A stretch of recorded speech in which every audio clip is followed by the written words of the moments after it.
Here are 9 reasons your power steering makes noise and how to fix them. First, low fluid.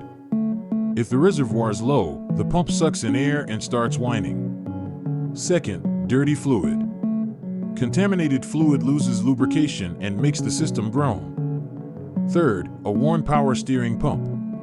Over time, the pump wears out and gets noisy. Fourth, a bad belt. A loose or damaged belt squeals when you turn the wheel.